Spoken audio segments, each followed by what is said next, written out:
The object fell through rain at 11:43 on a Tuesday night. No one saw it descend. The sound came first, a whine that wasn't wind, wasn't metal tearing, wasn't anything the three people within earshot could name. Then impact. The ground shook hard enough to crack a basement foundation 200 yards away. Corn stalks flattened in a circle 60 feet across. The smell was wrong. Not burning, not chemical, just wrong. A woman called 911. She reported a plane crash. Dispatch sent 2 units and requested fire support. Estimated response time, 18 minutes. VOD International's monitoring station in Kansas City registered the anomaly at 11:44. The system flagged it before the woman's call connected. Electromagnetic spike, unknown payload signature. Not compound 5. Not any known SUP biomarker. Just a clean, bright signal that shouldn't exist in their database. An analyst marked it priority and forwarded the alert. 3 levels of corporate chain vanished in 90 seconds. At 11:46, a supervisor authorized deployment. The message went out encrypted. Anomaly confirmed. Recovery team en route. No external contact. The first VOT vehicle arrived at 12:03, 18 minutes before the county sheriff. The team wore rain gear with no visible logos, just small ID numbers stitched near the collar. They strung yellow tape across the access road and positioned 2 trucks to block headlights. One man set up portable floodlights, aimed low, keeping the perimeter dim. The object sat in this crater's center. Scorched earth ringed it in a pattern too symmetrical for debris. The metal, if it was metal, didn't reflect light correctly. The surface looked smooth until you stared, then it looked textured, then smooth again. One technician aimed a handheld scanner at it and frowned. The readout cycled through error codes. He switched instruments. Same result. A supervisor spoke into his radio. Vault prep, juvenile containment protocol. Someone asked what that meant. The supervisor didn't answer. He repeated the order slower. They brought the crane at 12:17. The object resisted magnetic lift. They switched to mechanical clamps. Even then, it took 4 minutes to secure it. The entire assembly weighed, according to the manifest filed 90 minutes later, 640 pounds. No one mentioned that the object itself accounted for only 200 of that. The rest was mounting hardware shielding and something the paperwork called interference baffles. They loaded it into a refrigerated container. Not for temperature control, for isolation. The EM signature bled through standard shielding. Twice during loading, a technician's earpiece emitted a burst of static despite being powered off. He pulled the battery. The static continued for 3 more seconds, then stopped. At 12:31, the county sheriff arrived.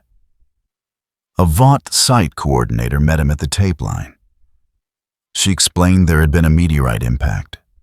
Hazardous materials, low-level radiation already contained. The company had notified the appropriate federal agencies. Cleanup would finish by morning. She offered him coffee from a thermos. He accepted. She thanked him for his quick response and assured him the area was secure. The sheriff asked if anyone was hurt. The coordinator said no. He asked if he should file a report. She said VOT would handle all documentation and provide copies to county emergency services within 48 hours. He asked if the site needed ongoing monitoring. She said no, their team would remain on site until transfer was complete. He left at 12:47. The fire units never arrived. Dispatch had rerouted them to a kitchen fire 6 miles south. The kitchen fire was real. The timing was coincidental. Probably. By 1:15, the container sat in a VOT transport truck. The convoy, 3 vehicles, no markings, pulled onto the highway heading east. Inside the container, the object remained inert. The EM readings had stabilized. Almost. Every 6 minutes, the sensors recorded a pulse. Small, rhythmic, like something breathing. At Vaught's Regional Processing Facility 7, a team unloaded the container at 3:08. They did not open it in the cargo bay.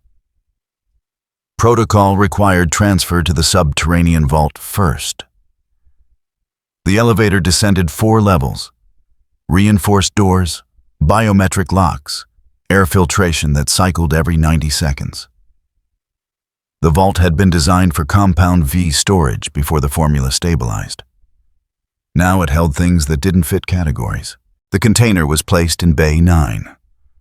A label was printed and affixed, Asset Juvenile. Acquisition date. No name, no origin classification, just a reference number that matched nothing in the public database. One technician asked why juvenile. The supervisor said the scanner had detected biological markers. Something alive, approximately 12 years old based on cellular structure. The technician asked what species. The supervisor said the scanner couldn't determine that either. At 4:32, the vault sealed. Climate controlled, monitored. Silent except for the hum of ventilation and the almost inaudible pulse of whatever sat inside Bay 9, wrapped in metal that wasn't metal waiting. No one used the word child. The word they used was asset. No one asked what happened when assets woke up. The video surfaced on a Tuesday afternoon, 6 weeks after the meteorite. 17 seconds of hallway footage, shaky phone camera, bad lighting. A student journalism account posted it with the caption, WTF, happened at Lincoln Middle. The location tag, Jamie said Salina, Kansas. Population 46,000. 2 high schools, 1 movie theater, cornfields in 3 directions. The kind of town where a middle school incident made the local news if it involved anything more than a fist fight. The footage showed a hallway between 4th and 5th period. Lockers lined both sides, painted that institutional beige that every American public school bought in bulk. Fluorescent lights hummed overhead. A clock above the water fountain read 2:17. A boy stood at the far end of the hall. 12 years old, maybe younger. Thin shoulders, a gray hoodie 2 sizes too large, jeans that bunched at the ankles. He held his backpack straps with both hands, pulled tight against his chest. His head was down. He wasn't moving. 3 other students approached from the opposite end. One of them held a phone recording. They were laughing. The audio caught fragments. Won't even look up. Freak doesn't have parents. Bet he cries. One of them pushed the boy, not hard. Just a hand on the shoulder testing. The boy didn't react. He stood there, head down, gripping the straps tighter. Another push, still nothing. Say something, one of them said. The voice cracked, still changing. Come on, say something weird. The boy in the hoodie looked up. His face was pale, expressionless. He stared at the phone camera. Just stared. 5 seconds of direct eye contact that made the footage uncomfortable to watch even on a screen. Then the locker behind the 3 students dented inward. The metal didn't tear. It compressed like a giant hand had squeezed it from the inside. The sound was wrong, not a bang, but a low groan, the noise steel makes when it bends past its limit. The 3 students jumped back. One of them dropped the phone. The camera hit the floor at an angle, still recording. More lockers buckled. 5 of them, then 8. The metal warped in slow ripples, each one collapsing inward with that same grinding moan. The fluorescent lights flickered. One bulb exploded in a shower of glass. A student's arm appeared at the edge of frame, jerking sideways. The motion was violent and wrong, like a fishing line snapping taut. Off camera, someone screamed. The sound cut off fast. The boy in the hoodie still hadn't moved. His expression hadn't changed. He just stood there gripping his backpack while metal bent and lights died around him. The footage ended. 17 seconds total. Within 2 hours, the video had 4,000 views. Comments flooded in. Half called it fake. The other half demanded context, asked if anyone was hurt, tagged local news stations. Someone pulled up the school's address. Someone else posted a screenshot of a local news site. Student injured in hallway incident at Lincoln Middle School. The news article was brief. One student suffered a broken wrist. Preliminary investigation suggested structural failure in the locker assembly, possibly due to faulty installation. The school district had launched a review of facilities maintenance. Classes would resume normally the next day. No further comment. The video disappeared at the 4-hour mark. Not gradually, all at once. The original post gone, reposts gone, mirrors deleted. Even the cached versions returned error pages. By 8 p.m., searching for Lincoln Middle Hallway returned nothing but the news article and 3 expired links. The next morning, Lincoln Middle School received a visit from a facilities assessment team. They arrived in a white van, no company logo. They spent 6 hours inspecting the damaged lockers, taking measurements, reviewing security footage. They interviewed the 3 students involved and the injured student. They spoke with administrators in a closed-door session that lasted 90 minutes. They left before final bell. They did not file a public report. On Thursday, the school district announced a generous donation from an anonymous corporate sponsor to fund comprehensive facility upgrades. New lockers for the entire building, improved lighting, reinforced ceiling mounts. The work would begin immediately. Classes would continue in temporary modular buildings during construction. No one asked why an anonymous donor would appear within 48 hours of a minor hallway incident. No one asked why the facilities team took 6 hours to evaluate 8 lockers. No one asked where the security footage went, or why the 3 students who recorded the video suddenly stopped posting on social media. The boy in the gray hoodie transferred to a different school the following Monday. Not a public school. A small private facility 50 miles away, one that didn't appear in standard district records.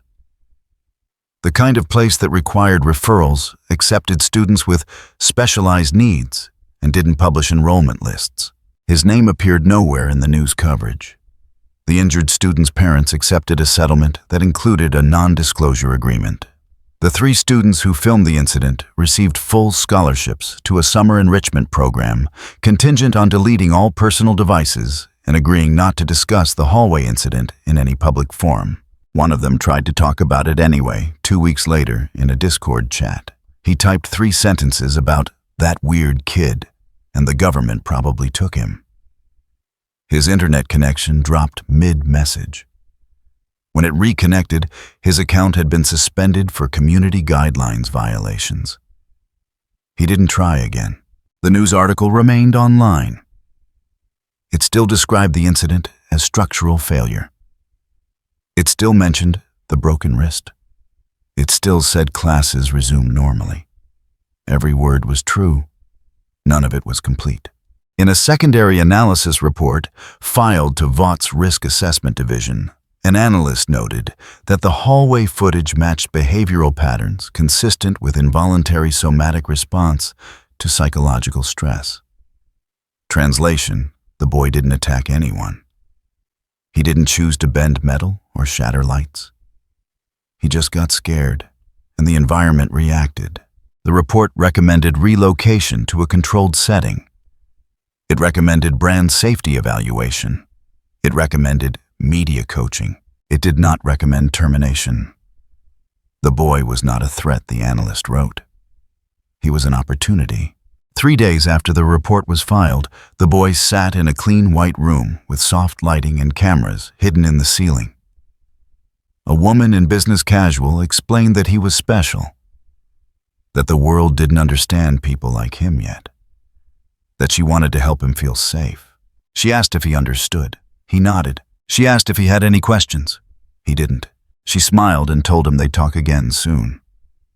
She left the room. Outside in the observation area, she spoke to a colleague. "How long until integration?" 2 weeks, the colleague said. "Media training starts Monday." We'll need to adjust baseline stress triggers first. And if he can't adjust, then we move to containment protocols. The boy sat alone in the white room. He didn't move. He stared at his hands, knuckles pale from gripping his backpack straps. The backpack was gone now. They'd taken it during intake. They'd given him different clothes, soft gray fabric with no zippers, no drawstrings, nothing that could catch or press. The lights hummed above him. 60 hertz steady, no flicker. The air smelled like nothing. He didn't know the word asset yet, but he was learning what it felt like to be one. The conference room had no windows. 18 floors above street level, and not one external view. Just recessed lighting, a polished table, and 6 people who'd learned to smile without moving their eyes. The presentation opened with a slide. Demographic analysis, Q4 family markets. Below it, a graph showing approval ratings by age group. The line for ages 5 to 17 curved upward bright green, labeled high trust coefficient. Children sell, the vice president of brand strategy said. She didn't look up from her tablet. Specifically, children perceived as vulnerable sell. The optics are clean. Protective instinct, parental identification, low controversy threshold. She swiped to the next slide. A photo grid. 12 faces, all under 15. Half were stock photos from previous campaigns. The other half were internal assets, faces blurred for confidentiality. Each had a label: relatable, aspirational, sympathetic. We've tested this framework across 4 verticals, she continued. Pharma education, civic safety, brand rehabilitation. Every metric confirms the same pattern. A child in crisis generates protective engagement. A child saved generates brand loyalty. A child thriving generates sustained positive association. Someone asked about the Lincoln Middle incident. The vice president didn't pause. Contained. Full scrub achieved within 6 hours. Collateral minimal. 1 broken wrist settled. 3 witnesses compensated. Local media cooperative. No persistent threads. She swiped again, this time a spreadsheet. The asset itself presents unique advantages. Not currently indexed in Compound 5 records. No prior corporate affiliation, no family legal structure. Clean slate for integration. A man in a gray suit leaned forward. Behavioral stability. Inconsistent, the vice president said. Stress triggers involuntary environmental responses. Psychological profile suggests extreme social anxiety. No aggression markers? No proactive violence. The hallway incident was defensive, not strategic. Can it be trained? That's the question.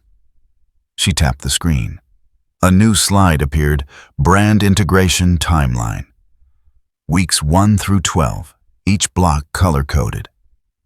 Green for media coaching, yellow for controlled public exposure, red for contingency protocols. We have a 12-week window to determine viability. If the asset can be conditioned to suppress involuntary responses, we proceed to phase 2. If not, we transition to long-term containment. Define containment: isolated facility, permanent monitoring, 0 public contact. We reclassify from brand asset to research subject. The man in gray looked at the spreadsheet. What's the ROI if we go that route? Minimal. Storage costs with no return, but it's cleaner than termination, and it keeps the asset accessible if future applications emerge. No one asked what termination meant. They all knew. They all knew why it wasn't on the table. Not for a child. Not one that hadn't hurt anyone. Not one that could still be useful. The meeting concluded at 9:47. By 10:15, the integration plan was approved and funding allocated. By noon, the first specialist arrived at the facility where the boy had been staying since his transfer. The facility called itself Heritage Preparatory Academy. The name suggested old money and private tutors. The reality was 12 students, 4 permanent staff, and a curriculum designed around non-traditional learning needs. Translation children who didn't fit elsewhere. Too traumatized, too strange, too expensive to ensure in standard schools. Most of the students had been there for years. The boy had been there for 9 days. He sat in a room designed to look comfortable. Soft couch, warm lighting, a bookshelf stocked with titles no one read. Across from him sat a woman in her 40s, hair pulled back, expression trained to radiate calm. "My name is Ms. Brennan," she said. "I'm here to help you feel safe." He didn't respond. He sat with his hands in his lap, fingers laced together. The gray clothes they'd given him had no texture, nothing to grip. "I know the last few weeks have been difficult," Ms. Brennan continued. "Change is hard. New places, new people. It's normal to feel uncertain." Still nothing. She opened a tablet and turned it toward him. On the screen, a video played. A young girl, maybe 10, standing in front of a crowd. She was smiling. Behind her, a banner read, "Protecting Our Future." She spoke about feeling different about people not understanding her. The camera cut to audience members nodding, some wiping their eyes. When she finished, everyone stood and applauded. Ms. Brennan paused the video. "Do you know what this is?" The boy shook his head. "This is a public service announcement. The girl in the video wanted to share her story so other children would know they're not alone." She leaned forward slightly, voice gentle. "People want to understand you. They want to help. But they need to know you're not dangerous. They need to know you're just a kid who wants to be safe." The boy's hands tightened, just a fraction. Ms. Brennan noticed. She always noticed. "I'm not saying you're dangerous. I'm saying they don't know that yet. And the way we show them is by being calm, by smiling when they smile, by saying the right things at the right time." "What things?" His voice was quiet. The first words he'd spoken in 3 days. Simple things. "Thank you. I feel safe now. I just want to be normal," she smiled. "You don't have to mean them. You just have to say them when the camera is on." She let that settle. Then she swiped the tablet to a new screen. A script formatted like dialogue in a play. "We're going to practice. I'll ask you questions, and you'll answer using these phrases. It's like learning lines for a school play. You've done that before, right?" He nodded. He hadn't, but it was easier than explaining. They practiced for 40 minutes. Ms. Brennan asked questions. He repeated the scripted answers. His voice stayed flat. She corrected his tone, his posture, the way his eyes drifted to the left when he spoke. She told him to look at her forehead, not her eyes. Eye contact could look aggressive. Forehead contact looked earnest. By the end of the session, he could recite 5 phrases without stumbling. She marked it as progress in her report. The report went to a supervisor who forwarded it to the vice president, who added it to a dashboard tracked by 4 departments. The boy became a data point. Asset compliance 60%. Recommend extended conditioning. While Ms. Brennan submitted her report 2 floors below, a team prepared the vault storage area. Bay 9 still held the container from the meteorite impact. They labeled it with a new tag, Origin Material, Restricted Access. A secondary team transported a fragment 8 pounds of the strange metal that didn't scan correctly to a research lab in another building. The lab report came back inconclusive. The material resisted spectroscopy. It didn't corrode. When heated to 1200 degrees, it remained room temperature to the touch. When subjected to electromagnetic pulses, it emitted a low-frequency hum that made 3 technicians nauseous. One technician suggested destroying it. The supervisor said no. If it was the boy's weakness, they needed to understand it. If it was his origin, they needed to keep it. Either way, it stayed locked in Bay 9. A research note was filed. Material demonstrates selective interaction with assets biorhythm. Proximity tests pending ethical approval. Ethical approval was granted in 16 hours. On the boy's 4th day of media training, they brought him to a different room. This one had cameras. Visible cameras mounted on tripods, lenses pointed at a chair in the center. Lights surrounded the chair, hot and bright. Ms. Brennan stood beside him at the doorway. "This is just a practice session. No one will see the footage except us. We're going to record you saying your phrases, then we'll watch it together and see what we can improve." He stared at the lights. They were too bright. His chest felt tight. "You'll be fine," she said, "just like we practiced." He walked to the chair. He sat down. The lights made his skin feel wrong, like it was shrinking. Someone counted down. 3, 2, 1. A voice from behind the camera asked the first question. "How do you feel about being here?" He opened his mouth. The phrase was simple. "I feel safe now." He'd said it 20 times in practice. Nothing came out. The voice waited. The lights hummed. Someone in the back of the room coughed, trying to suppress it, failing. The boy's hands gripped the armrests. The metal frame creaked. Ms. Brennan stepped into view, blocking the camera. "It's okay. We can take a break." The lights flickered. Just once. A half-second dip, then steady again. Ms. Brennan looked up at them. Then at the boy. Her expression didn't change, but her voice got quieter. "Let's step outside." They stopped the recording at 4 minutes. In the observation room, the supervisor reviewed the footage. The boy had managed 2 phrases in 4 minutes. Both were monotone. Both were spoken while staring at his lap. "Compliance dropping," the supervisor said. "Recommend accelerated conditioning or move to contingency." The vice president reviewed the recommendation that evening. She didn't authorize contingency yet. She authorized something else: controlled exposure to origin material. If proximity to the meteorite fragment caused physiological distress, they could use it as negative reinforcement. Condition him to associate calm behavior with the absence of pain. It was efficient. It was measurable. It was approved. The fragment was moved to a secure testing chamber. The boy wasn't told why his sessions were moving to a new room. He was told it was progress. He was told he was doing well. He learned not to ask questions. Questions made the sessions longer. On day 7, they ran the first proximity test.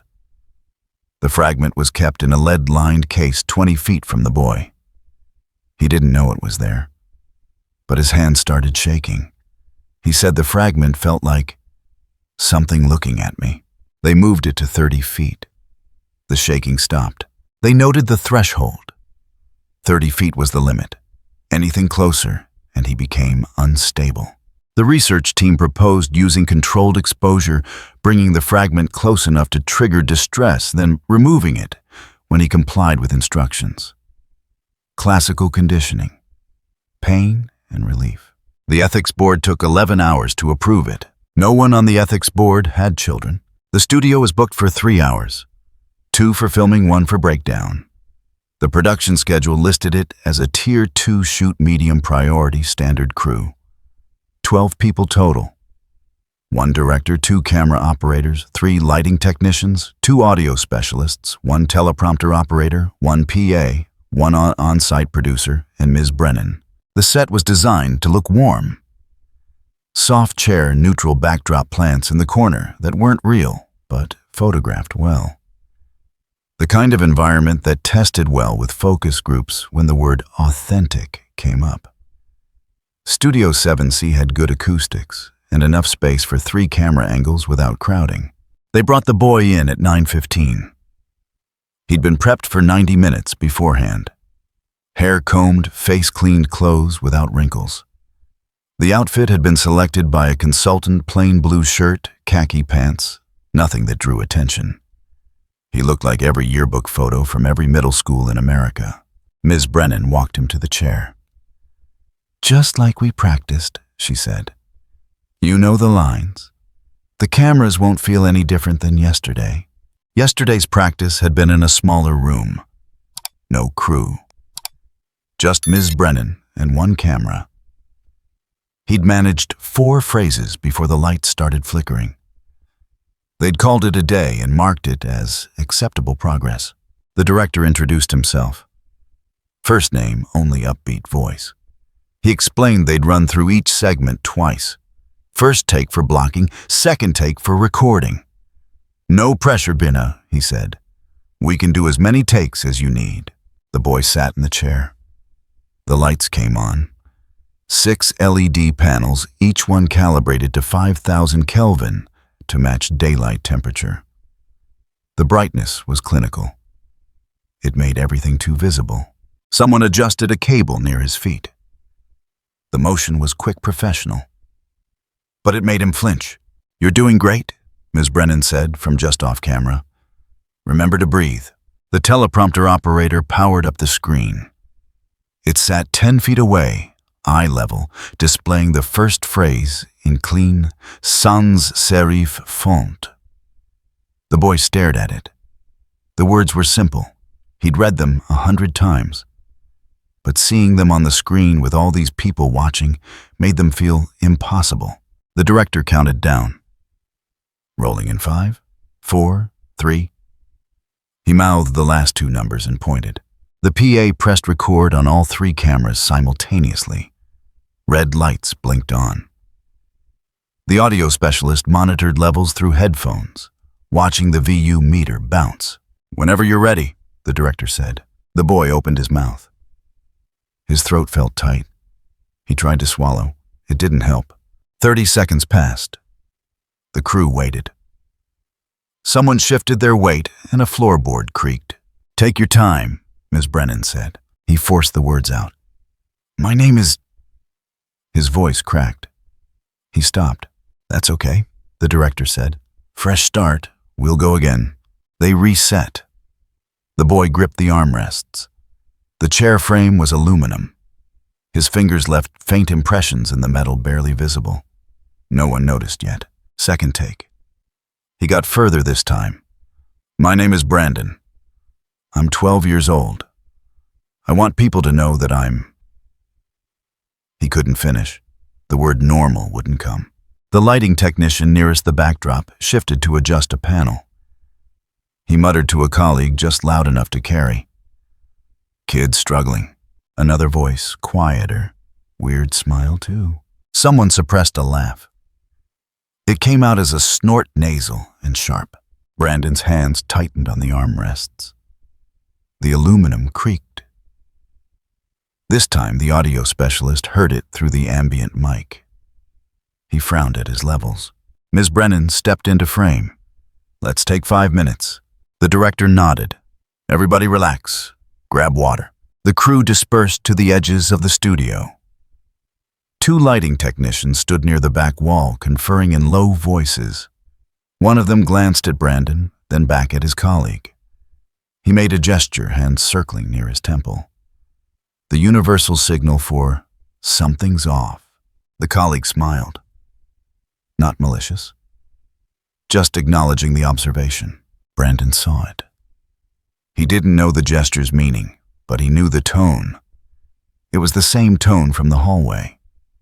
From the students with the phone. From everyone who'd ever looked at him like he was a puzzle that didn't solve. The temperature in the room hadn't changed. But he felt hot. His skin prickled. The lights seemed brighter, closer, pressing down. Okay, let's try again, the director said. The crew returned to positions. Cameras reset. The teleprompter scrolled back to the beginning. Brandon's breathing was shallow. His pulse visible in his neck. Action, the director said. My name is Brandon. The words came out flat.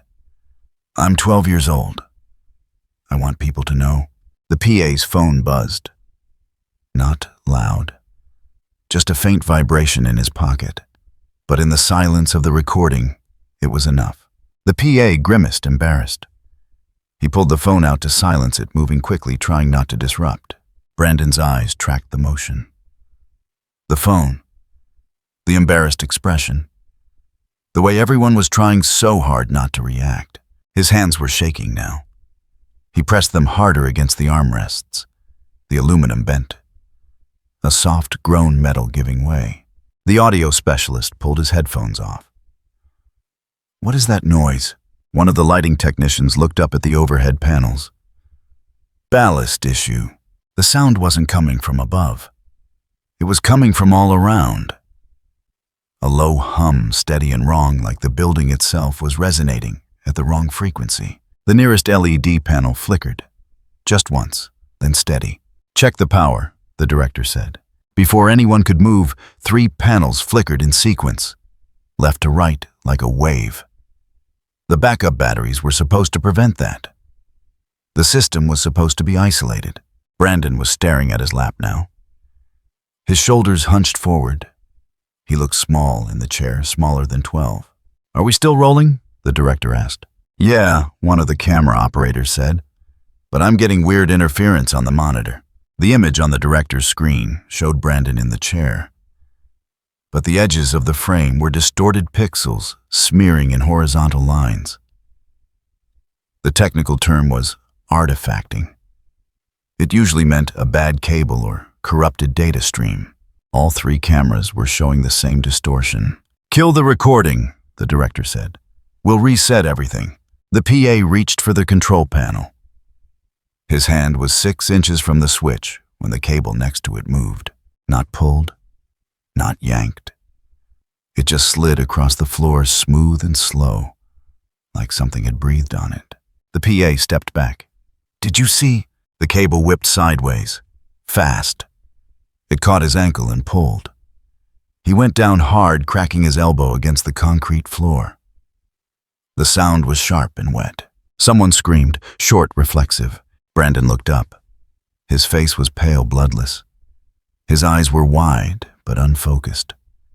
He wasn't looking at the PA. He was looking at nothing. The LED panels started strobing. Not flickering strobing, hard on-off pulses at irregular intervals. The room alternated between blinding white and shadow. "Cut the main power," the director shouted. One of the lighting technicians ran for the breaker panel.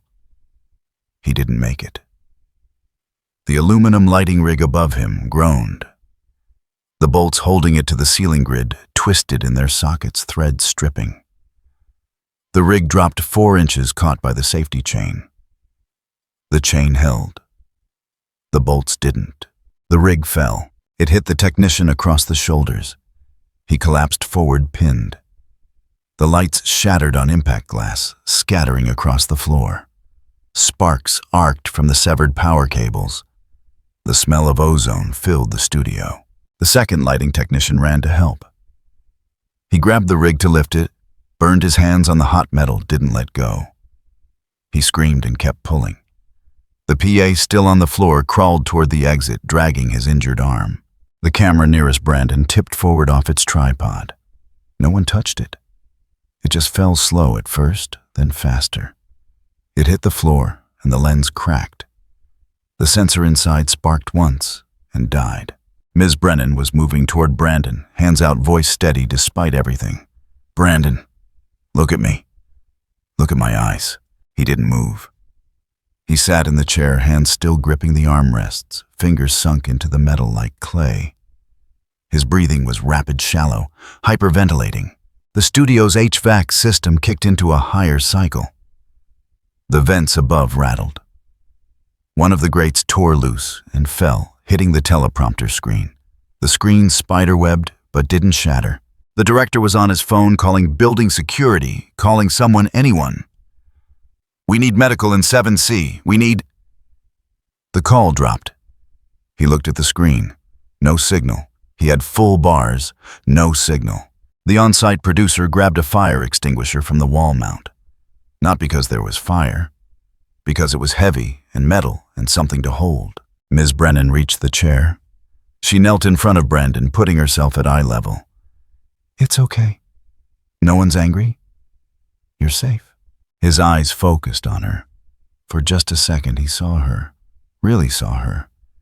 And she saw him, not the asset, not the brand integration project, but a 12-year-old boy who couldn't breathe. "I didn't," he started. "I know," she said. The lights stopped strobing. They flickered once more, then died completely.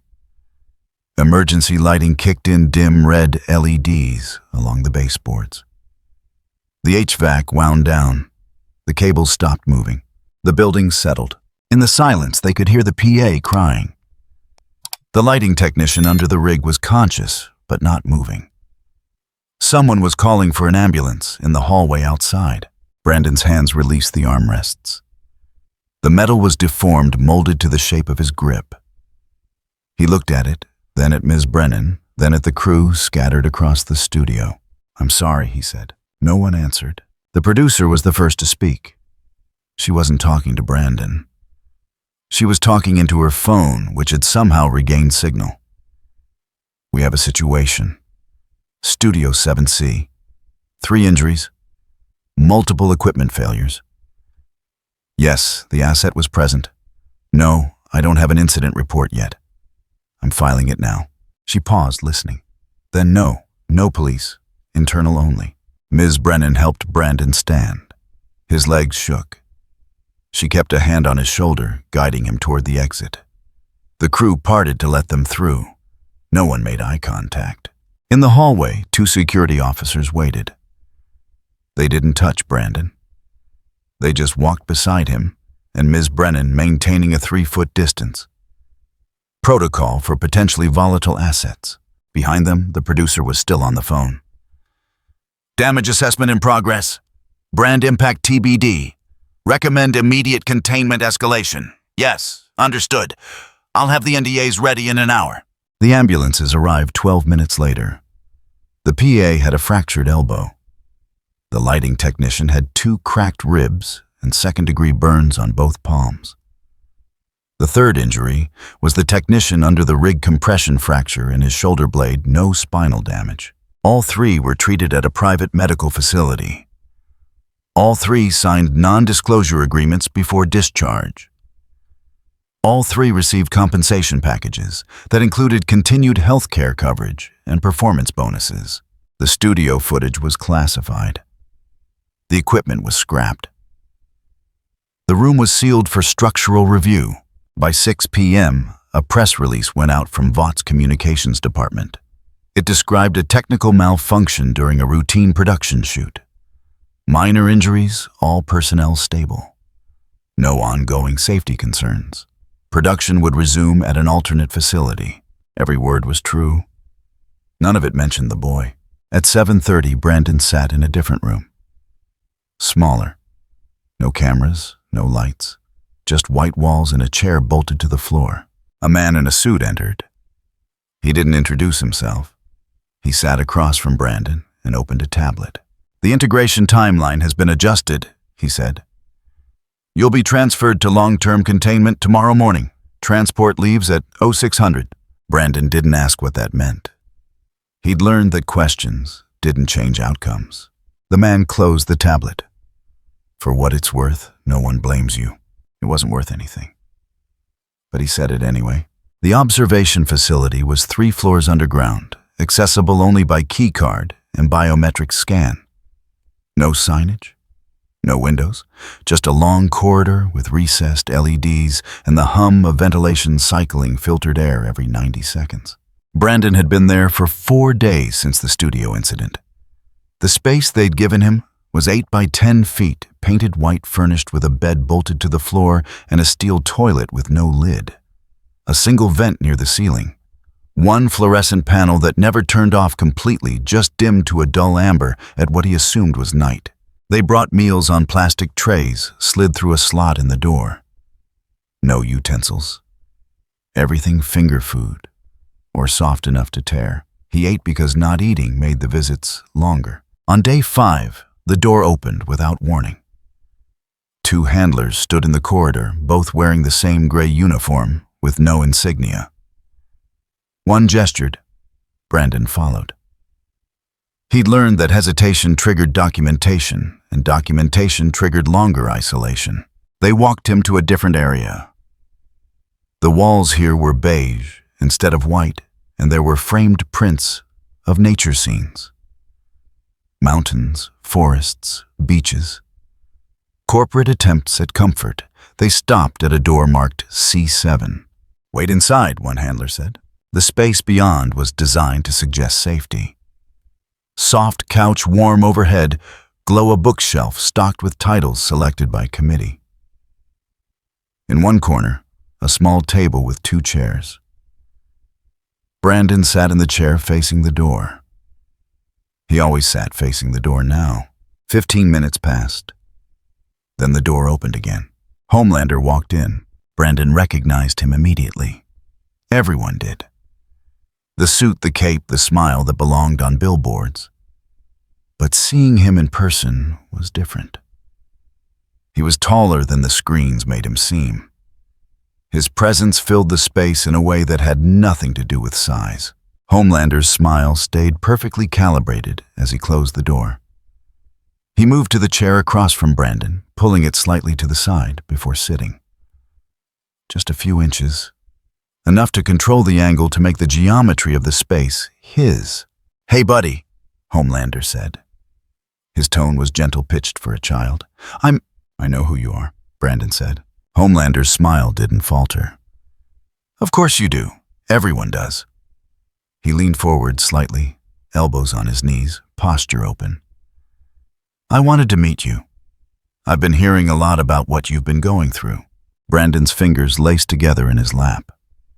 The gray clothes they'd given him had no pockets, nowhere to put his palms. "It's hard, isn't it?" Homelander continued.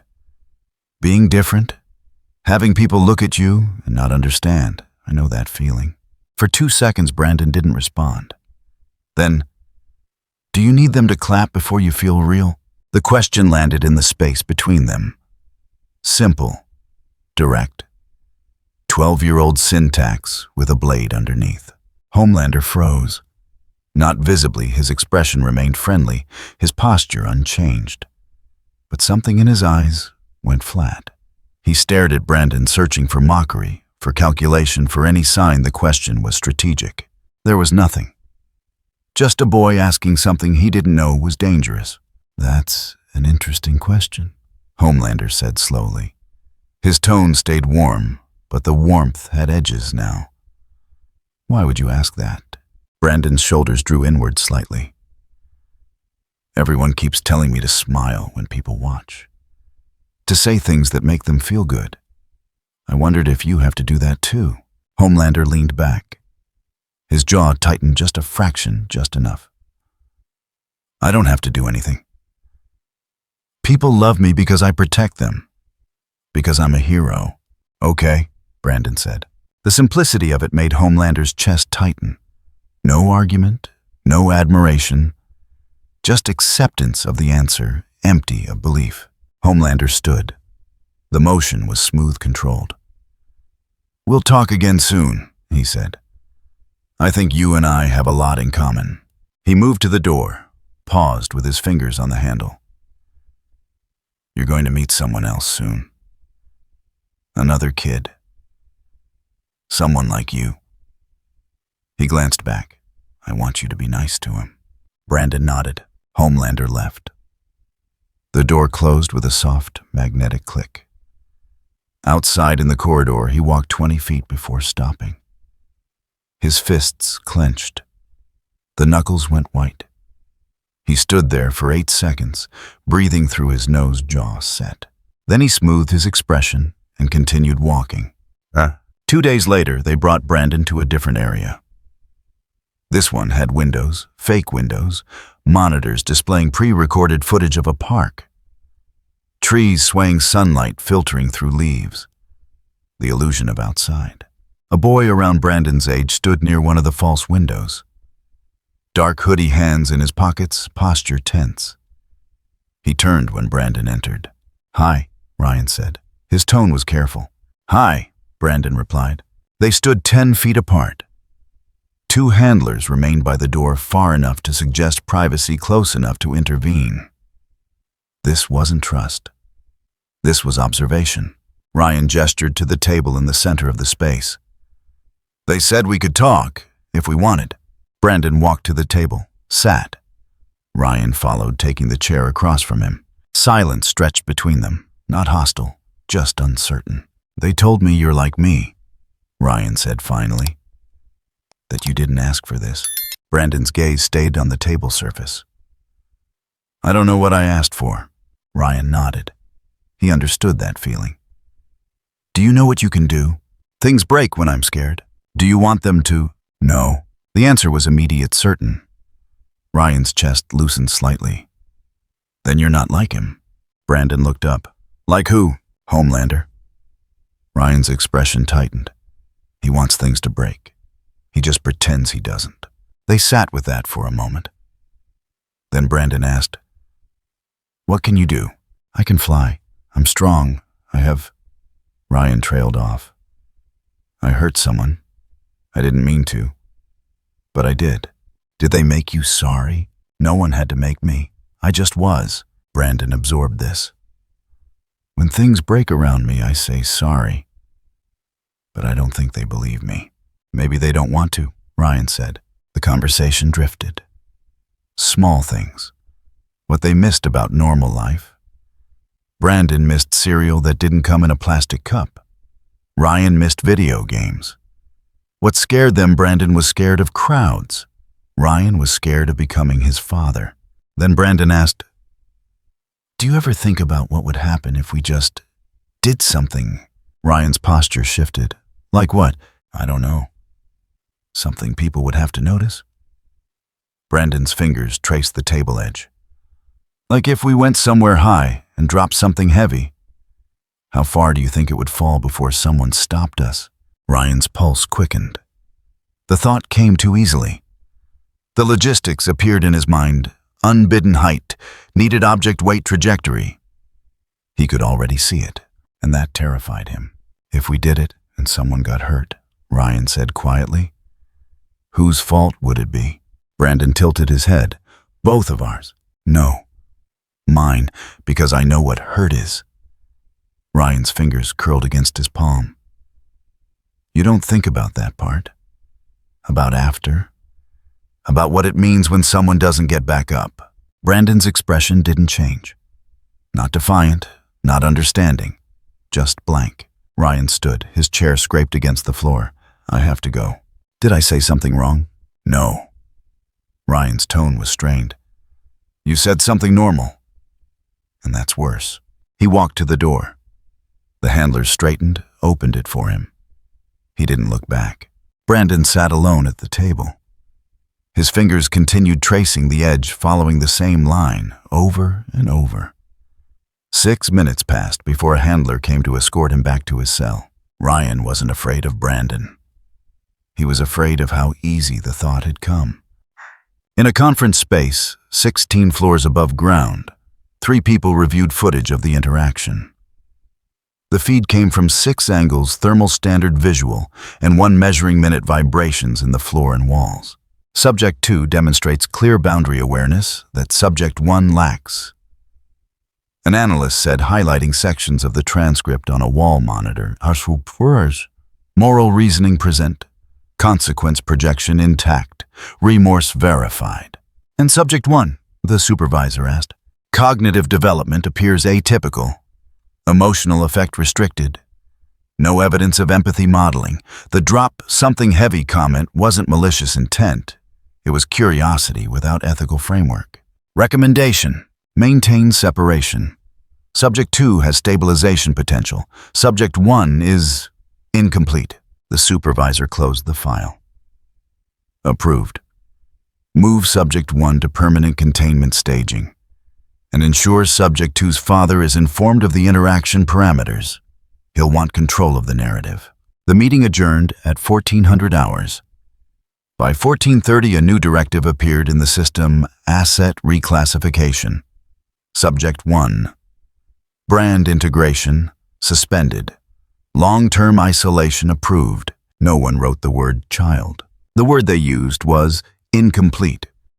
16 floors below, in a basement archive area, most employees didn't know existed. 3 people sat in front of terminals, displaying real-time feeds from Vaught's internal network.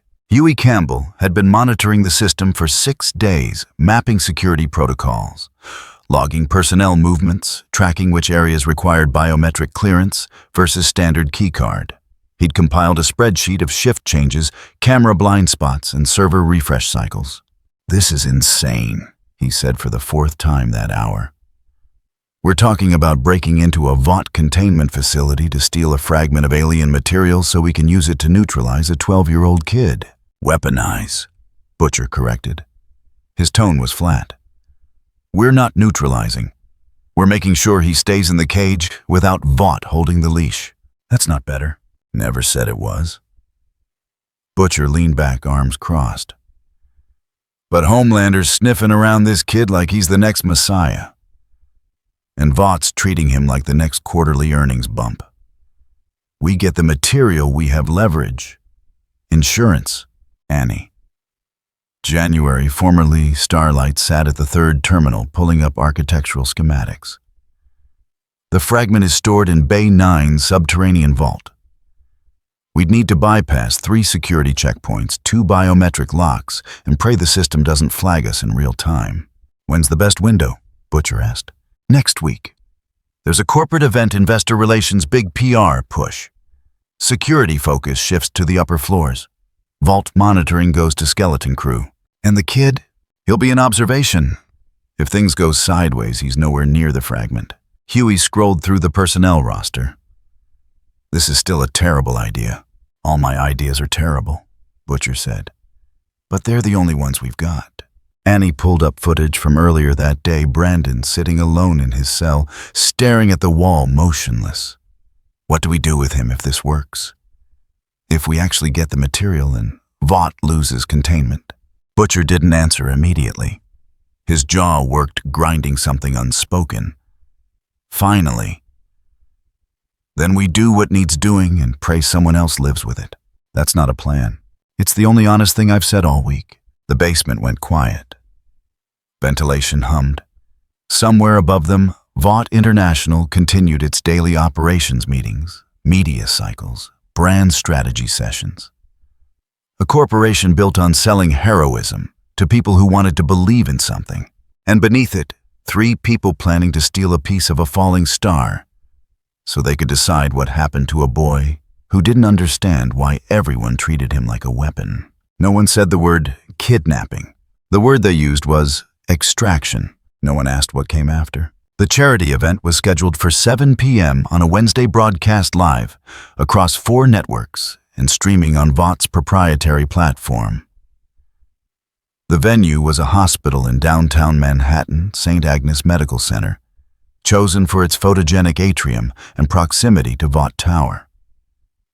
200 guests, 36 media outlets, 1 child. Brandon had been prepped for 6 hours. They'd moved him from the underground facility to a staging area 3 blocks from the hospital. A team worked on him in shifts, hair clothing, posture coaching. The outfit was carefully selected: blue button-down shirt, khaki slacks, brown shoes that looked worn but weren't. Relatable, non-threatening. The kind of child you'd see in a yearbook and forget. Ms. Brennan stood with him in the holding area 20 minutes before broadcast. "You remember the phrases?" He nodded. "If you feel overwhelmed, look at me. I'll be stage left, just out of frame. Focus on my forehead, not the crowd. Okay? You're going to do great." She adjusted his collar. "Just breathe and say the words we practiced." They'd practiced for 16 hours over 3 days. The same 5 sentences repeated until his vocal patterns flattened into something that sounded rehearsed enough to be sincere. People trusted rehearsed sincerity. It meant someone cared enough to prepare. At 1852, a production assistant led Brandon through the back entrance of the hospital. The corridors smelled like antiseptic and floor polish. They passed doctors, nurses, patients in wheelchairs. Everyone smiled at him. Bright, encouraging smiles. He tried to smile back. His face felt wrong. The atrium had been converted into a studio. Risers for the audience, a small stage with 2 chairs, medical equipment arranged as backdrop monitors, displaying heart rate graphs, an IV stand, a crash cart positioned out just far enough to suggest urgency without implying danger. Lighting rigs hung from portable scaffolding. Power cables snaked across the floor secured with bright yellow tape. 327 pieces of metal in the immediate vicinity. Brandon counted them without meaning to. IV poles, monitor stands, camera tripods, microphone booms, scaffolding joints, laptop hinges, belt buckles on 47 audience members. He stopped counting when his chest started to tighten. The host was a woman in her 50s. Perfectly styled hair, a smile that had been focus tested for warmth and authority. She shook Brandon's palm, not his fingers, his palm, and guided him to the stage. "You'll do wonderful," she said. Her tone suggested she believed it. Brandon sat in the chair. The audience applauded. Not loud, polite, supportive. 200 faces watching him with expressions they thought were kind. The host sat across from him, angling her body to create an intimate triangle between herself, Brandon, and the primary lens. "We're here tonight," she began, her words projected through the atrium sound system to talk about something important, about children who are different, about fear and understanding and hope. Brandon's fingers found the armrests. Plastic this time, not aluminum. They'd learned. "Brandon," the host said, voice softening, "can you tell everyone here what it's like to be special?" This was the first phrase. He'd practiced it 217 times. "I just want people to know I'm not dangerous," the audience murmured. Supportive, moved. "Of course you're not," the host said. She reached across the small space between them and touched his knee. Brief, maternal. "You're a brave young man who's been through a lot." Brandon's breathing was shallow. The overhead glow was too bright.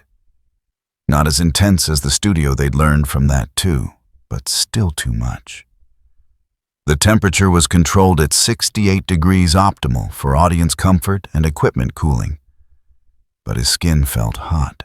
"Some people are scared of what they don't understand," the host continued. "Have you experienced that fear?" Second phrase. "I have. But I'm learning that being different doesn't mean being alone." More applause. Cameras panned across the audience, capturing tears on carefully selected faces. This was good television. This was meaningful content. Backstage in a monitoring area separated from the atrium by soundproofed glass. 6 VOD executives watched the feed. Metrics scrolled across adjacent displays, viewer count climbing, social media engagement, spiking sentiment analysis, trending 82% positive. "We're golden," the VP of Communications said. "If we maintain this through the close, we move to Phase 2 next quarter." No one asked what Phase 2 meant. They all knew. Licensing, merchandising, public appearances, a brand built on redemption. On stage, the host moved to the third question. "What do you want people to understand about you?" Brandon opened his mouth. The phrase was simple. "I want to feel safe, and I want others to feel safe around me." But what came out was, "I want..." Someone in the third row coughed. Dry hacking. They tried to suppress it, failed. The sound carried through the atrium despite the acoustical dampening. Brandon's shoulders hunched, small, instinctive. The host maintained her expression. "Take your time." He tried again. "I want to..." A phone buzzed. Faint. Somewhere in the audience. Someone scrambled to silence it, fumbling. The motion drew attention. Heads turned. A ripple of awareness spreading through the crowd. Brandon's pulse was visible in his neck. His fingers tightened on the armrests. The plastic creaked. Ms. Brennan, standing in the wings, took a step forward. Not into frame, just closer. Her presence a lifeline. Brandon forced the words out. "I want to feel safe." "And you will," the host said. Her tone was warm, reassuring. But there was something underneath it now. A performer sensing instability in her scene partner compensating. "You deserve to feel safe. Everyone here wants that for you." She gestured to the audience. "Don't we..." They applauded, on cue, supportive. But in the fourth row, someone leaned to their neighbor and whispered. Just 2 words, barely audible. "He's sweating." The neighbor glanced at Brandon, nodded. The whispering spread. Not loud, not obvious. Just a low rustle of observation, people noticing things they'd been told not to see. Brandon heard it. Not the words, just the sound. That specific frequency of judgment wearing a mask of concern. The IV pole nearest the stage swayed, just slightly. A wobble like someone had bumped it. No one had touched it. The host saw it. Her smile stayed perfect, but her eyes flicked to the pole, then back to Brandon. Let's talk about what makes you happy. What do you like to do? This wasn't one of the practiced phrases. This was improvisation, steering away from whatever was making the atrium's atmosphere shift. Brandon's mind went blank. What made him happy? He couldn't remember the last time someone had asked. He couldn't remember the last time he'd felt it. I don't know, he said. The honesty landed wrong. Too raw, too real. The audience didn't know what to do with it. Someone in the back row laughed. Not cruel, just nervous. A reflexive response to discomfort. Brandon flinched. The monitors behind him flickered. 3 cardiac displays showing pre-recorded heart rhythms for visual interest. They strobed once, twice, then stabilized. The technical director, watching from a control booth adjacent to the executives, keyed his headset. Check the power distribution. Something's spiking. A technician responded. All systems nominal. No surge detected. The monitors flickered again. Brandon's breathing accelerated. Shallow. Rapid. His vision narrowed. The audience became a blur of faces, all watching, all waiting for him to be what they needed him to be. The nearest camera, a broadcast-grade unit on a reinforced tripod, tilted forward 3 degrees. The operator grabbed it, steadied it. What the hell? The microphone boom above the stage dipped. The audio technician operating it pulled back on the controls, confused. I'm not lowering it. The atrium's ventilation system kicked into a higher cycle. The sound was loud, intrusive. A deep mechanical groan that made conversation difficult. The host raised her tone to compensate. Brandon, it's okay. We can take a break if... The scaffolding supporting the primary lighting rig vibrated. Metal joints rattling against each other. A sound technician looked up concerned. The bolts were secure. The structure was rated for twice the current load. There was no reason for movement. Brandon stood, fast, unplanned. The host stood too instinctively. Brandon, I'm sorry, he said. His tone was quiet, but the microphone picked it up, amplified it through the atrium. I'm sorry, I can't. The crash cart behind him rolled forward. Slow at first, then faster. It hit the back of his chair, tipping it. The audience gasped.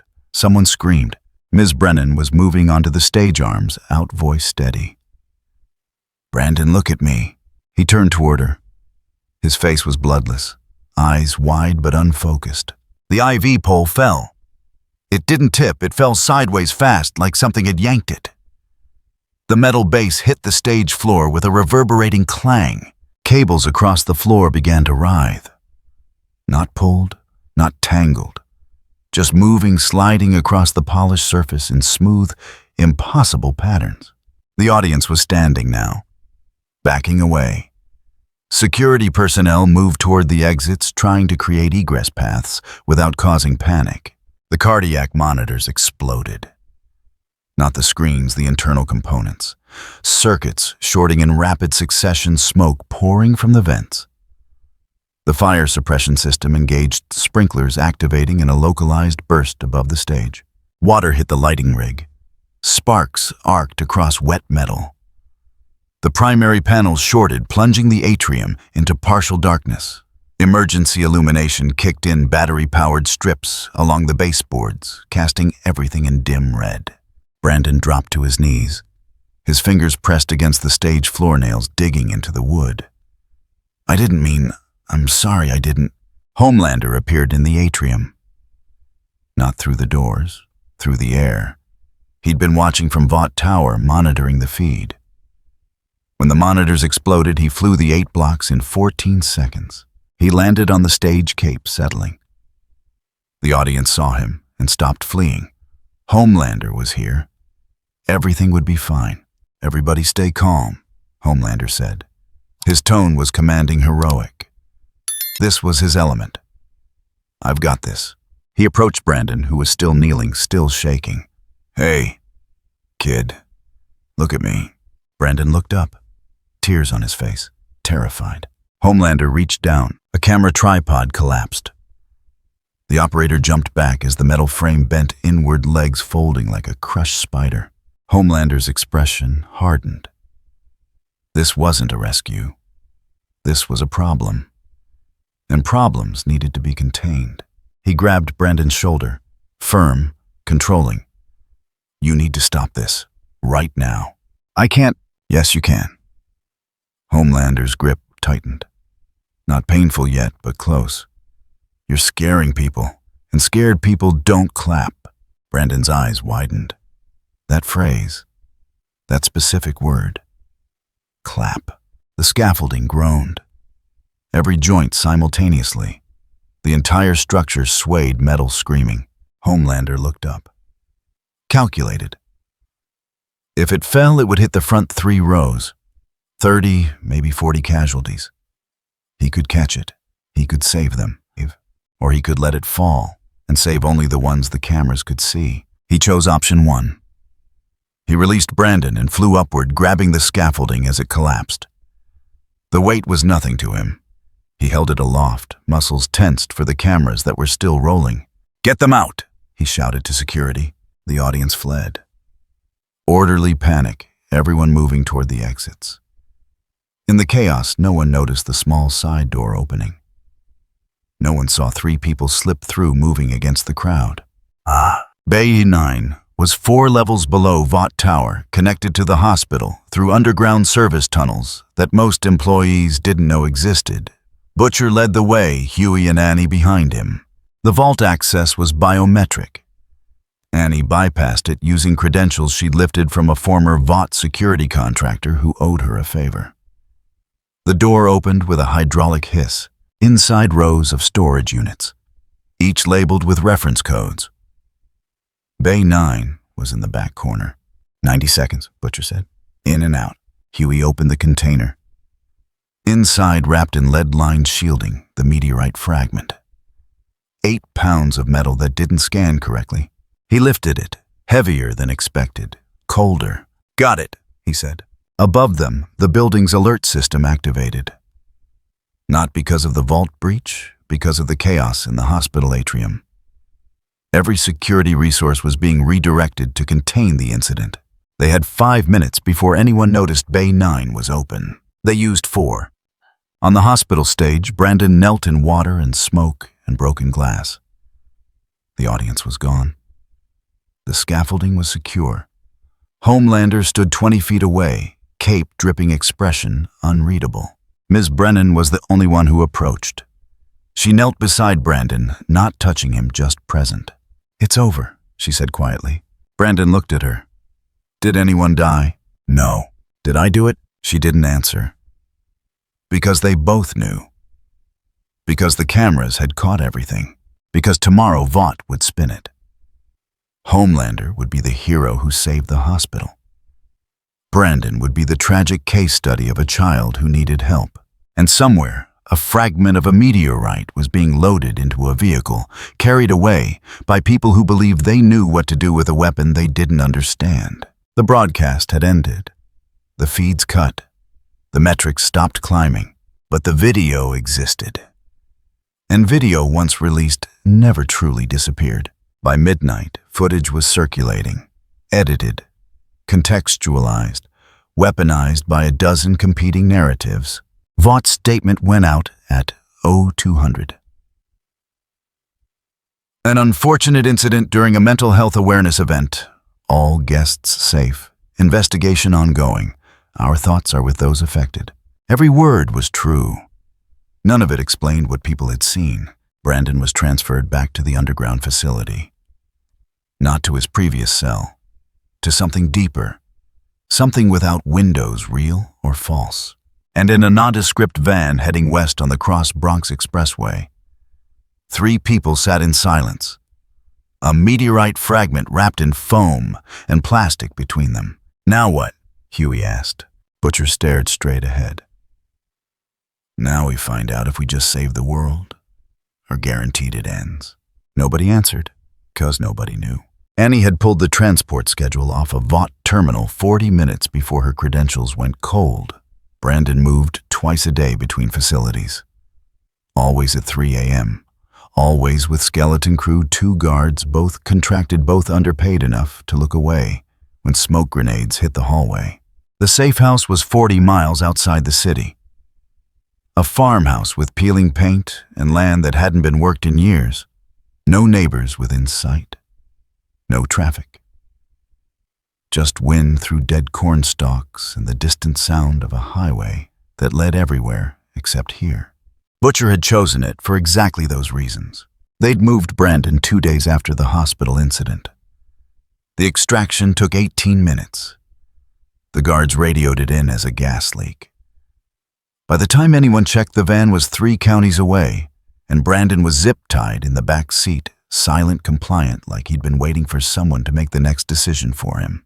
Now he sat in the farmhouse kitchen, wrists bound to a chair. Not tight enough to bruise, just enough to keep him still. The chair was wood old enough that the joints creaked when he shifted weight. Across from him on the counter, the meteorite fragment rested inside a lead-lined case. Open, 8 pounds of metal that looked wrong under fluorescent light. Brandon stared at it. His breathing had changed the moment they brought it into the kitchen shallow rapid. His skin had gone pale. Sweat beaded at his temples despite the November cold seeping through the walls. "You feel it, don't you?" Butcher said. He sat across the table, arms crossed, expression neutral. "Whatever that thing is, it hurts you." Brandon nodded. Small, barely movement. "Good," Butcher said. "Means it works." Huey stood near the door, uncomfortable. "We don't have to do this." "Yes, we do." Butcher didn't look away from Brandon. Vought wanted a weapon. Homelander wanted an heir. We're the only ones treating him, like what he is a problem that needs solving. He's 12. He's dangerous. Annie entered from the adjacent hallway, pulling off her jacket. "Perimeter's clear, but we can't stay long. Vought will backtrack the transport eventually." "Don't need long," Butcher said.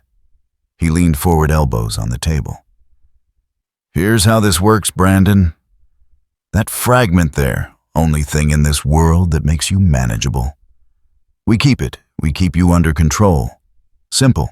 Brandon's gaze moved from the fragment to Butcher. His expression was blank. Not defiant, not afraid. Just empty. "Do you understand?" Butcher asked. "Yes." "Do you know why we took you?" "Because I'm dangerous." The answer was matter of fact. No self-pity, no protest, just acceptance. Huey's chest tightened. "Jesus Christ." Butcher ignored him. "What happened at the hospital? You do that on purpose?" "No." "But you know you did it?" "Yes. And before that, the studio, the school hallway, all of it accidents." Brandon's fingers curled against the chair arms. The wood grain pressed into his palms. "I get scared. Things break. I don't choose it. But you know it happens." "Yes, and you can't stop it." Brandon's jaw tightened. For the first time since the conversation started, something broke through the blankness. Not anger, pain.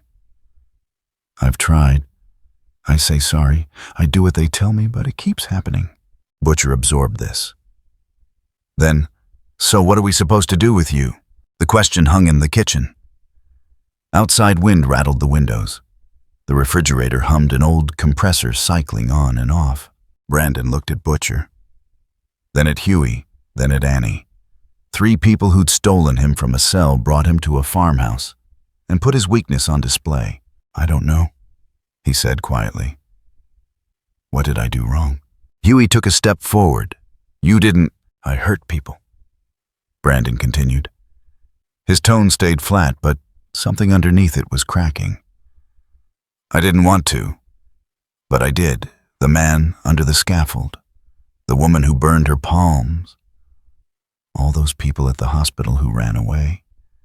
They were scared of me. You didn't mean to hurt them, Huey said. Does that matter? Brandon's eyes met his. 12 years old. Empty. If I hurt someone and I'm sorry, are they less hurt? The question silenced the kitchen. Annie spoke, her tone careful. You're a kid. You didn't ask for any of this. Neither did they. Brandon's gaze dropped to the table. The people who got hurt. They didn't ask to be near me. Butcher watched him. Studied the posture, the affect, the words, looking for manipulation, for calculation, for any sign this was performance. There was nothing. Just a 12-year-old boy who'd internalized every accusation and converted it into fact. You think you're a monster, Butcher said. Brandon didn't respond immediately. Then, I think I'm whatever hurts people when I exist near them. Huey turned away, facing the wall.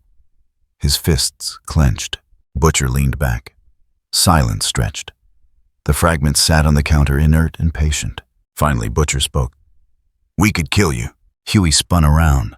What the fuck? Let me finish. Butcher's gaze stayed on Brandon. We could.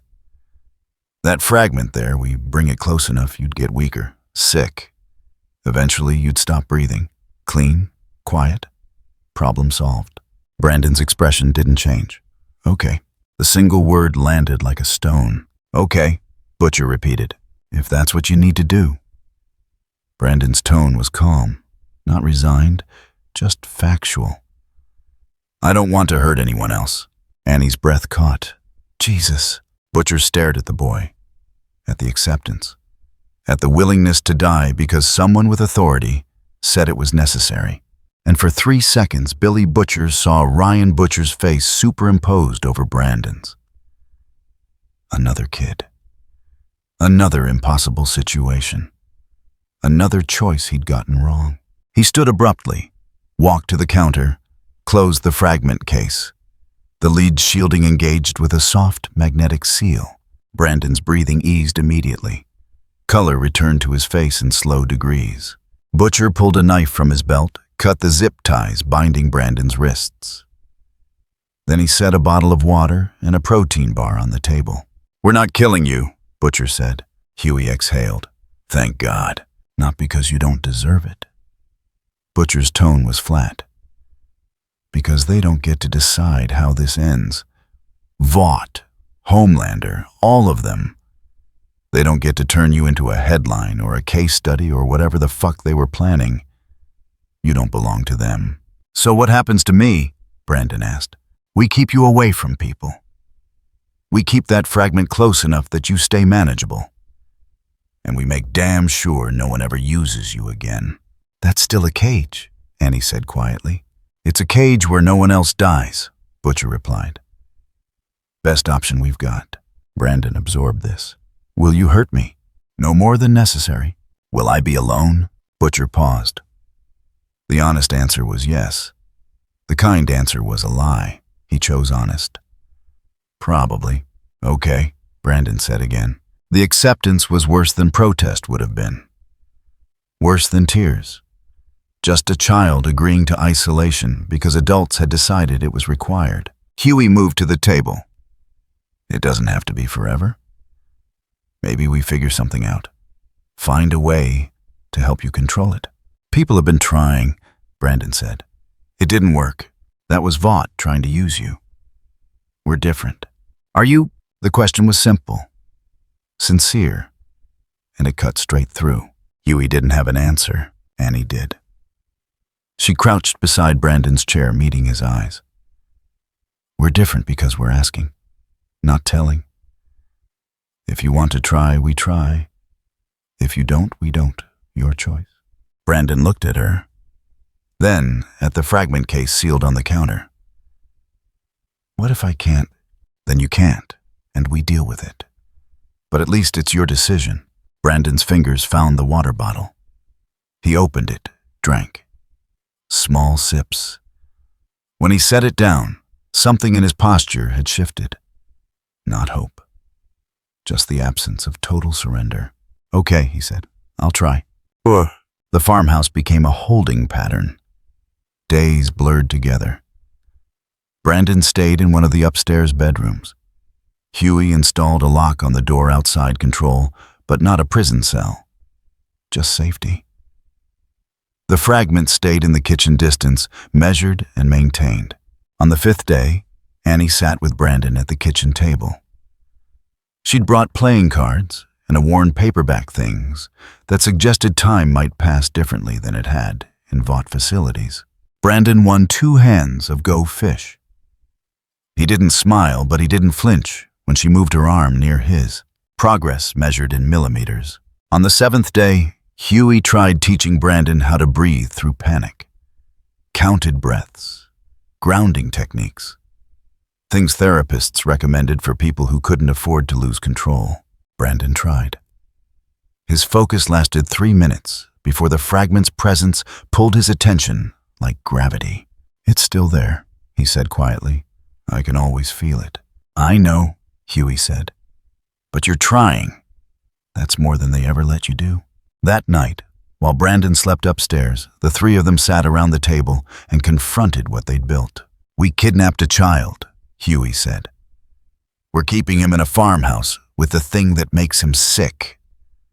If this is us being the good guys, we're not the good guys." Butcher interrupted.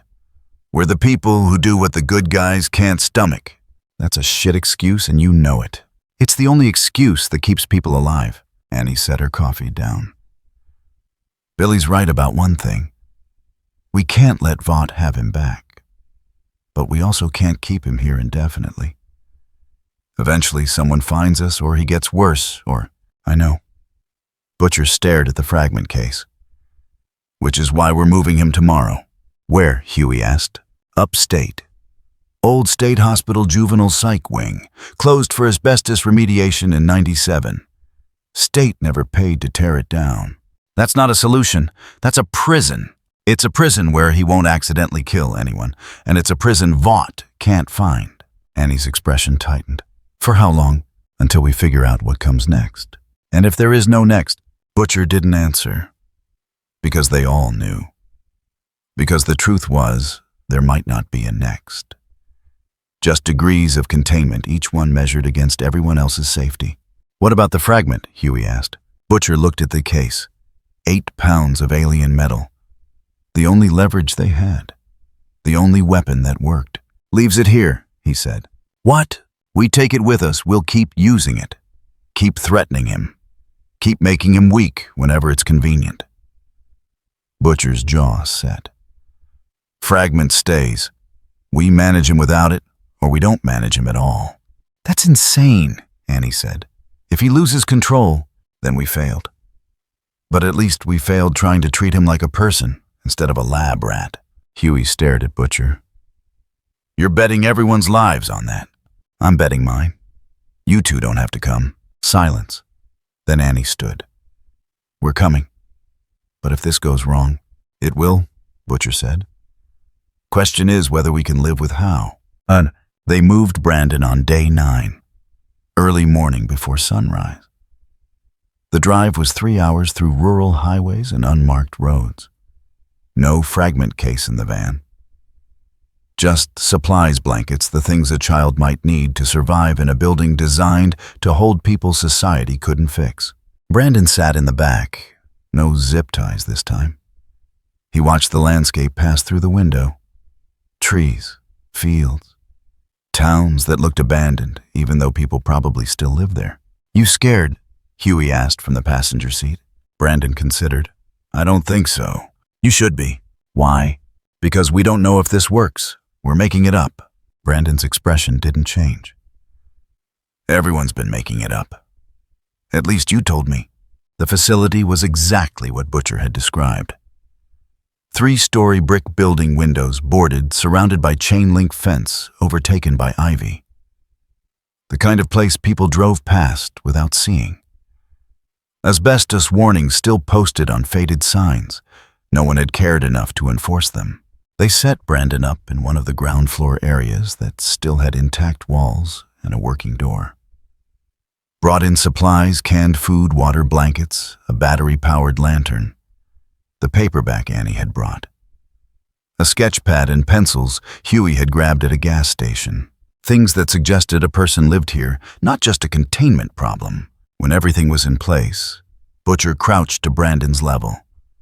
"Someone checks on you. Once a week minimum. Brings supplies, makes sure you're breathing."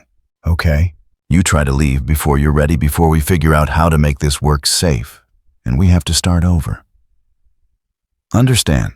"Yes." "And Brandon?" Butcher's tone shifted, not softer, just more direct. "You're not a monster. You're a kid who got dealt a shit hand by shit people. What happens next is up to you. But you get a chance.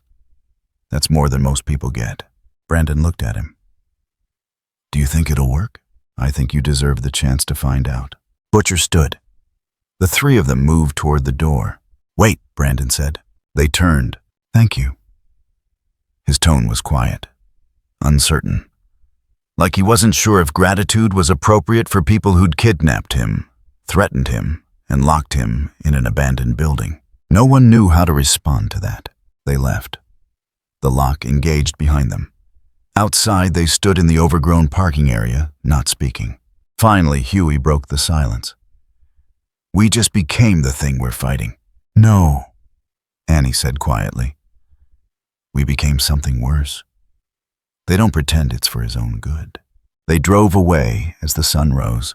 In the rearview mirror, the facility shrank into the landscape, forgotten by the state, hidden by time. One more place where America stored people it didn't know how to help. 3 weeks later, Vaught issued a statement. Brandon Breyer, the subject of their recent awareness initiative, had been transferred to a private long-term care facility, specializing in children with complex needs. The family requested privacy. No further comment. The story faded from news cycles in 4 days. Merchandise with his face on it went on clearance. Protect the children. Shirts sold out at discount retailers across the Midwest. The profits funded the next quarter's brand rehabilitation campaign. Homelander gave one interview about the hospital incident, describing his heroic intervention with perfect humility. The footage of the scaffolding collapse was used in promotional materials. No one asked about the boy who'd caused it. Ryan saw the statement on his tablet. He stared at it for 3 minutes, then turned the device off. He didn't ask his father what happened to Brandon. He didn't ask because asking meant admitting he cared. And caring about people Homelander touched had consequences Ryan was still learning to measure. In a farmhouse 40 miles outside the city, now empty wind moved through rooms that smelled like decisions no one wanted to make. The fragment case sat on the kitchen counter where Butcher had left it. Not forgotten. Abandoned on purpose. Because if he carried the key, he'd keep using the lock. And in a building upstate, in a room with boarded windows and cracked walls, a 12-year-old boy sat on the floor with a sketch pad. He drew lines. Not pictures. Just marks. Something to prove time was passing. Something to prove he existed. Huey came on Thursdays. Brought food. Asked questions. Sometimes Brandon answered. Sometimes he didn't. The distance between them shrank in increments too small to measure, but large enough to matter. Annie came on Sundays. Brought books. Sat in silence. Didn't push. Butcher came once. Stayed 10 minutes. Checked the perimeter. Said nothing. Left supplies by the door. The world didn't know Brandon Breyer existed anymore, which meant for the first time in months, he had a chance to figure out who he was when no one was watching. The system had won. Vaught controlled the narrative. Homelander kept his image. The public moved on. But in the spaces between abandoned buildings and farmhouse kitchens and weekly check-ins that no one documented, a different story continued. Not a happy one, not a fair one. Just the one where a child got to be more than a headline. In America, tragedies don't end. They get rebranded. But sometimes in the margins, no one monitors people survive anyway. Brandon functions as a mirror held up to Homelander. He is a child who instinctively draws adult sympathy, someone people want to protect. But when that child holds power, fear multiplies exponentially because the danger is not perceived as immediate. It doesn't announce itself. it hides behind innocence. Brandon is a living warning. The line between losing control and having no boundaries at all is terrifyingly thin. His case also serves as a cautionary tale for Ryan. Homelander's son possesses the same kind of power, and he exists at the same vulnerable formative age, an age where identity is still malleable, where fear and expectation can shape a person permanently. Under the wrong conditions, Ryan could become another Brandon at any moment. In that sense, Ryan was spared at least partially by being removed from the danger in time. If you enjoyed this video, don't forget to leave a like and subscribe to the channel, and be sure to turn on notification so you won't miss our future videos. Thank you for watching, and we will see you next time.